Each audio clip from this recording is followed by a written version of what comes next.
ఒక్క నిమిషం సాగర్, ఒక్క నిమిషం. నాగార్జున, ఇప్పుడు దస్తగిరి అనే అతను అప్రూవల్గా మారిపోయాడు, ఓపెన్గా చెప్పేస్తున్నాడు, ఎస్ మేము చేసాం, కానీ చేయించిన వాళ్ళు పనాల వాళ్ళే మాతో చేయించారని ఓపెన్గా చెప్పేస్తున్నాడు. మొన్న సునీల్ యాదవ్ అనే ఇంకొక పాత్రధారి బయటకు వచ్చాడు, అతను చెప్తున్నాడు నన్ను బెదిరిస్తున్నారు, జైల్లో ఉన్నప్పుడు నిందితులుగా ఉన్నవాళ్ళు బెదిరించారు, ఇప్పుడు ఇంటికి వచ్చినాక బెదిరిస్తున్నారు మమ్మల్ని, అదే తప్పుడు సినిమా రాంగ్ స్టోరీ తీశారు, అంత తప్పు, అది మా అమ్మని కించపరిచే విధంగా తీశారు అందులో, అది ఇదని అతను ఓపెన్ అయిపోతున్నాడు. ఎందుకంటే వాళ్ళకి ఇక అండలేదు, వీళ్ళెవరు పని చేయించుకున్నారు కానీ వాళ్ళని ఏమి ఆదుకునే ఇది కనిపించట్లేదు అనుకుంటా, అందుకని వాళ్ళు ఓపెన్ అయిపోయారు. అలాగే వాళ్ళకి ఆశ లేవు, ఇంకా ఎమ్మెల్యేలు అవ్వాలి, మినిస్టర్లు అవ్వాలి, సీఎంలు అవ్వాలి అని ఆశ లేనట్టున్నాయి. కానీ వీళ్ళకి అధికారం కావాలి, వీళ్ళు ఇంకా ఇంకా సుదీర్ఘకాలం ఎంపీలు గానో ఇంకా రకంగానో ఉండాలి.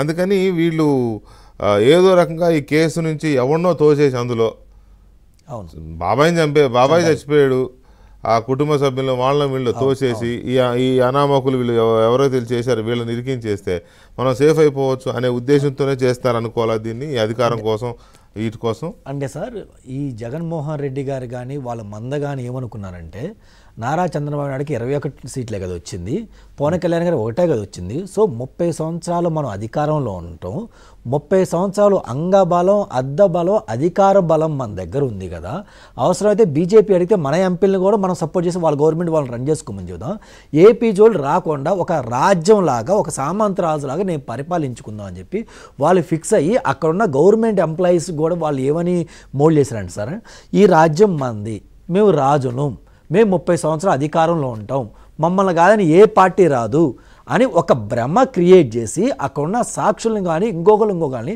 మ్యానిపులేట్ చేసి వాళ్ళని ఇలా చెప్పించేలా చేశారు సార్. అధికారం పోయిన తర్వాత వాళ్ళకు కూడా అర్థమవుతుంది, జగన్మోహన్ రెడ్డి గారు జీవితంలో రారు అని వాళ్ళకి అర్థమైంది సార్. సో ఇందాక పెద్దలు చెప్తా సార్, ఒక కన్ను ఇంకో కన్ను పొడుచుకుంటుందా అధ్యక్ష అన్నాడు కదా సార్, ఇప్పుడు మరి జగన్మోహన్ రెడ్డి గారు ఆ కన్నును కాపాడతాడా, ఏం చేస్తాడా అని చెప్పి మనం చూడాలి సార్. ఇంకపోతే సార్, ఇందాక పిఏ కృష్ణారెడ్డి గారు మాట్లాడతా, నేను గుడి దగ్గరికి వస్తాను, ఆ గుడి దగ్గరికి వస్తాను, నేను ప్రమాణం చేస్తాను. ఇప్పుడు ఆయన కాపాడుతాడు, జగన్మోహన్ రెడ్డి కాపాడుతాడు అంటే అసలు ఆయన కాపాడి దిక్కి ఊరు చూసుకోవాలి, కాపాడేది ఆయన ఆపదలో సార్ ఉన్నారు సార్, మోడీ గారు ఉన్నారు. ఇంకొక చిన్న సార్, ఇప్పుడు కృష్ణారెడ్డి గారు ఏం చెప్తున్నారు, నేను ఆ గుడికి వస్తాను, ఈ గుడికి వస్తాను, నేను ప్రమాణం చేస్తా అంటున్నారు. అసలు వీళ్ళు రావాల్సింది గుడికి కాదు సార్, వీళ్ళు సుప్రీంకోర్టుకి కానీ లేదంటే ప్రెసిడెంట్ ఆఫ్ ఇండియా గారు ఒక లెటర్ పెట్టుకొని, నేను లైవ్ డిటెక్టర్ టెస్ట్ చేపిస్తాను, అన్ని మీడియా ఛానల్, న్యూస్ ఛానల్ పిలిపించండి, నేను చెప్పేదని చెప్పేసి ఒక లెటర్ పెట్టుకోవాలి సార్, అప్పుడు నిజాలు బయటపడతాయి. అసలు ఈ కేసును తొందరగా తెమిల్చి దోషులు శిక్షించండి, వీళ్ళనే పెట్టమనండి.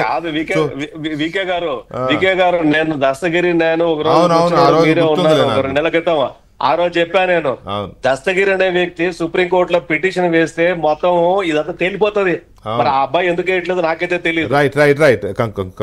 సార్ ఇంకపోతే ఇందాక పెద్దలు చెప్తున్నాను, ఇది సపరేట్గా కేసుగా చూడాలి, డెఫినెట్గా కొత్త ఎఫ్ఐఆర్ ఛార్జ్ చేయాలని చెప్తున్నారు సార్. మా కాంగ్రెస్ పార్టీ తరఫున మా క్వశ్చన్ ఏంటంటే సార్, అప్పట్లో సిబిఐ అధికారులు కూడా మనకి అరెస్ట్ చేయడానికి వెళ్ళినప్పుడు అక్కడున్న అంటే పెద్దలు అక్కడ నుంచి జనాలు మాట్లాడుకుంది ఏంటంటే, మేము వస్తాం, మిమ్మల్ని అరెస్ట్ చేయకుండా మీరు చిన్న ఇష్యూ చేయండి, మేము అక్కడి నుంచి వెనక్కి వస్తాం అని ఏదో మాట్లాడుకున్నట్టు కుంభకైనట్టు మనం చేసుకుందాం అని చెప్పి అక్కడ ఉంది సార్, గుసగుసలోని. అలాగే మీరు కూడా ఇప్పుడు ఇంత కేసు జరిగింది కదా, మీ పోలీసులే ఈ వంతున ఎఫ్ఐఆర్ కానీ ఏదో అఫిడవిట్ ఇచ్చారు కదా, మీరు ఈ కేసులో ఉన్న నిందితులను కానీ ఇంకొకరు కానీ ప్రతి ఒక్కరు అరెస్ట్ చేయగలరా, అవినాష్ రెడ్డి గారిని కూడా మీరు అరెస్ట్ చేయగలరా, లేదా అక్కడ కూడా ఒక నాటకం చేసి మీరు వెనక్కి రాగలరా అని కూడా చెప్పాలి ఉంది కాబట్టి వీళ్ళు అరెస్ట్ చేయలేరు. కానీ ఈ పర్టికులర్ కేసులో రాష్ట్ర ప్రభుత్వం ఏమన్నా చర్యలు తీసుకో కాదు వెంకటకృష్ణ గారు, ఈ కేసులో సుప్రీంకోర్టు వరకు ఆల్రెడీ వెళ్ళిపోయింది కాబట్టి, నోటీస్ ఇచ్చింది కాబట్టి, నోటీస్ మీద ఇప్పుడు ఇన్స్ట్రక్షన్ ఇస్తుంది కోర్టు దీని మీద, ఈ ఇన్స్ట్రక్షన్ మీద ఫర్దర్ స్టెప్ ఉంటది. Right Sagar, right.